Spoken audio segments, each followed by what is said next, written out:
अस्सलामुअलैकुम वरहमतुल्लाहि वबरकातुहू। मोहतरम दोस्तों, मैंने आप लोगों से कहा था कि देखो मैं काम करते करते आप लोगों से बातें भी किया करूँगा, वरना मेरे बहुत सारे टॉपिक ऐसे ही पेंडिंग में पड़े हुए हैं। तो अभी भी मैं काम कर रहा हूँ, लेकिन 3 टॉपिक मेरे जहन में हैं और मैं इंशाल्लाह आज यानी जुमेरात है, आज यानी जुमा का मुबारक दिन शुरू हो चुका है मगरिब से, तो आज तीनों टॉपिक मैं ले लूँगा। लेकिन अभी मैं आपको जो है पहला टॉपिक उस पर मैं बात कर रहा हूँ, फिर उसके बाद और 2 टॉपिक लूँगा। ये जो पहला मेरा टॉपिक है वो है ज़बरदस्ती की बदगुमानी, क्योंकि मैं ये देख रहा हूँ समाज और मुआशरे के अंदर बदगुमानियाँ जो है, बदगुमानियाँ एक दूसरे से बदगुमानी ज़रा सी बात को लेकर, अभी मैं आपको उसकी 2 मिसालें दूंगा। आज मेरे साथ एक वाक़या पेश आया, आज जुमेरात है ना, तो मैं जो है ना दोपहर में मुझे एक जगह पे खाने की दावत थी, हमारे एक दोस्त ने खाने के लिए मुझे जो है एक रेस्टोरेंट के अंदर, मैं वहाँ पे पहुँचा और वहाँ पे उन्होंने जो है एक तीसरे साहब को भी दावत दी हुई थी।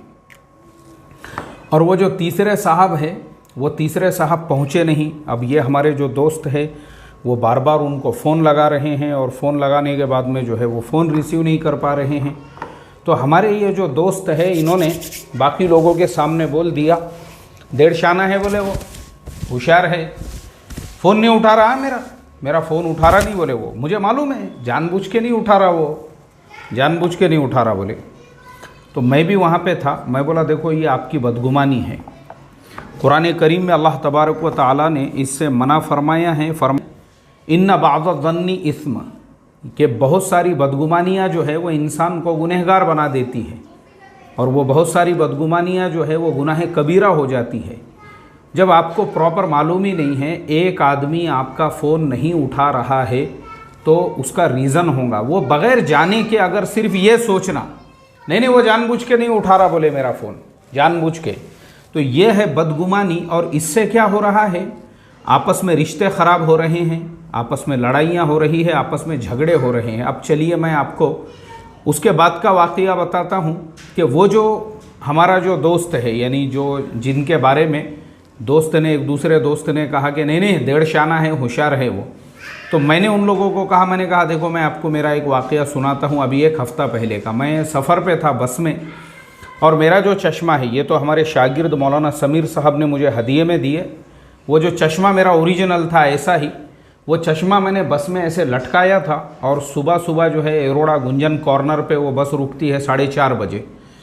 अब वो अल्लाह के बंदे ने बस रुकने के बाद चिल्लाना शुरू किया, एरोड़ा एरोड़ा एरोड़ा। तो मैं जो है मेरा चश्मा भूल गया, बाकी बैग वगैरह लिया और बस से मैं नीचे उतर गया। अब वो उतरने के बाद में मैं घर पे आ गया, फजर की नमाज़ वगैरह से फारिग हुआ, और जब मैं सोने लगा तब मेरे जहन में आया, मैं बोला यार चश्मा दिख रहा नहीं अपना, क्योंकि ये भी जो चश्मा है मैं सिर्फ आँखों की सेफ्टी के लिए पहनता हूँ। मतलब ऐसा नहीं है कि मैं नाबीना हूँ या मैं जो है ब्लाइंड हूँ और मुझे चश्मा नहीं है तो नज़र नहीं आएगा, वैसा नहीं है। मैं सिर्फ अपनी आँखों की सेफ्टी, ज़रा लैपटॉप इस्तेमाल करना है या फिर जो है थोड़ा सा धूल मिट्टी वगैरह से आँखों की हिफाजत होती है, तो मैं ऐसा कंपलसरी नहीं पहनता हूँ चश्मा। तो इसके लिए जो है मुझे घर पे आने के बाद जहन में आया, मैं बोला यार चश्मा दिख रहा नहीं अपना। तो फिर मैंने क्या किया, मैंने जो है मैं बोला पहले थोड़ा आराम कर लेंगे, बाद में जो है ड्राइवर को फ़ोन करेंगे। और इत्तेफाक ऐसा है कि मैं ऑनलाइन बुकिंग करता हूँ टिकट की, तो मेरे पास में कितने भी दिन पुरानी बुकिंग हो उसका पूरा डिटेल्स होता है, यहाँ तक कि ड्राइवर का नंबर, गाड़ी का भी नंबर होता है। तो मैं अपना आराम से सो गया, और 11 साढ़े 11 बजे के टाइम पे मैं उठा और मैंने जो है ड्राइवर को कॉल किया, 1 मरतबा, 2 मरतबा, 3 मरतबा, 6 मरतबा।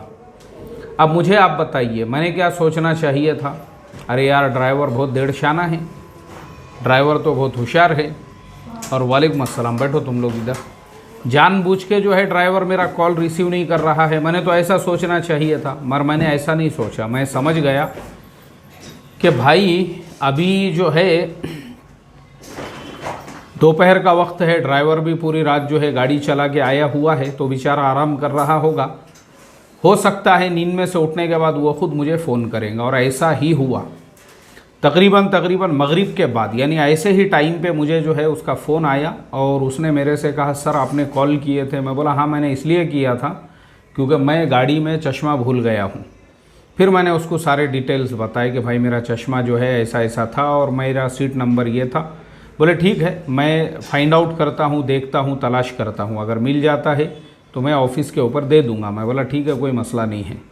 तो मैंने हमारे वो दोस्तों को समझाया, मैं बोला देखो बदगुमानियाँ ऐसी पैदा होती है, और इत्तेफाक से हम अभी बात ही कर रहे थे तो वो साथी आ गया। वो आने के बाद में फिर हमारे वो दोस्त ने कहा अरे क्या फ़ोन उठा रहा नहीं था बोले तू। तो फिर उन्होंने कहा बोले मैं इसलिए नहीं उठा रहा था क्योंकि मुझे ट्रैफिक वालों ने पकड़ लिए थे, और ट्रैफिक वालों के साथ में मैं बातचीत कर रहा था, और ट्रैफिक वालों से जो है मेरी बातचीत चल रही थी।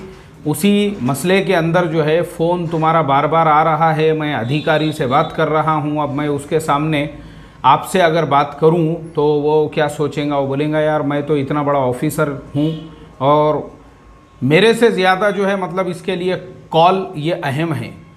तो फिर मेरा मसला और उलझ जाता था, इसलिए मैंने उसके रिस्पेक्ट के अंदर आपका फ़ोन रिसीव नहीं किया।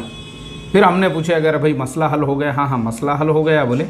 थोड़ा सा मैंने प्यार मोहब्बत से बात करके फिर मैं अपनी गाड़ी लेके वहाँ से निकल गया। तो देखो क्या होता है ना, अक्सर ऐसा होता है। एक मसला तो ये हो गया, दूसरा और मैं आपको बताता हूँ।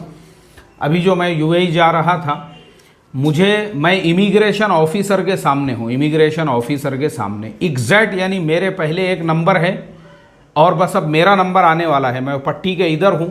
और उसी टाइम पे एक बहुत बड़े मोतबर साहब हैं, मैं भी नाम नहीं लूँगा उनका फ़ोन आ रहा है बार बार, और उसके बाद दूसरी मर्तबा भी उनका फ़ोन, और मैं जो है मोबाइल साइलेंट किया। मैं बोला भाई मेरा नंबर आने वाला है, इमिग्रेशन ऑफिसर सामने हैं। तो बाज़ औक़ात ऐसा होता है कि इंसान जो है ना ऐसी इमरजेंसी में होता है, और हम क्या समझते हैं अरे यार मेरा फ़ोन नहीं उठा रहा है ये। अब इस वजह से बाज़ लोगों की तलाक़ें हो चुकी है। वो वाक़यात मैं फिर कभी बताऊंगा कि बीवी ने जो है 2-3 मरतबा फ़ोन करने पे फ़ोन नहीं उठाई, तो हज़रत ने जो है चौथी मरतबा में उसको एक साथ में जो है 3 धाड़ धाड़ धाड़ बोल के जो है गोलियां ठोक दी है। ऐसे भी लोग हैं, अल्लाह हिफाजत फरमाई। तो ऐसा बदगुमानी में मुब्तला नहीं होने का। अगर किसी का फ़ोन आ भी रहा है तो अपन सामने से फ़ोन करके पूछने का उसको, भाई क्या बात है, आपने फ़ोन किए थे। एक की बजाय 2 मरतबा करने में, 2 की बजाय 5 मरतबा करने में कोई छोटे बाप की औलाद नहीं हो जाता, एक बात याद रखो। लेकिन बदगुमानियों से बचो, क्योंकि आज समाज और मुआशरे के अंदर ये बदगुमानियों की एक नई किस्म आ चुकी है, जिसकी वजह से क्या हो रहा है, रिश्ते ख़राब हो रहे हैं। तो रिश्तों को ख़राब मत होने दो। अल्लाह तबारक व ताला हम तमाम को अमल की तौफ़ीक़ अता फ़रमाए। अब दूसरे जो 2 टॉपिक है ऐसे ही मुझे जैसे ही मौका मिलता है वो भी मैं ले लूँगा, ठीक है। चलिए, अस्सलामु अलैकुम व रहमतुल्लाहि व बरकातुहू।